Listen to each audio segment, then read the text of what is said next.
লোটে মাছের রান্নার রেসিপিটা খাচ্ছি দেখি। আজকে লোটে মাছ রান্না করছি। এখানে মশলাটা কষানো হয়ে গেছে, পেঁয়াজ দিয়েছি, তাতে আদা রসুন টমেটো দিয়ে কষিয়ে নিচ্ছি ভালো করে। তারপরে মাছটা দেবো, লঙ্কা গুঁড়া হলুদ গুঁড়া সব দিয়ে দিয়েছি একসাথে।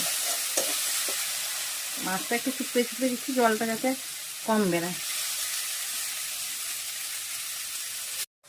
লোটে মাছ রেডি হয়ে গেছে। অনেকেই আলু দেয়, আবার আলু দিয়েও রান্না করে লোটে মাছ।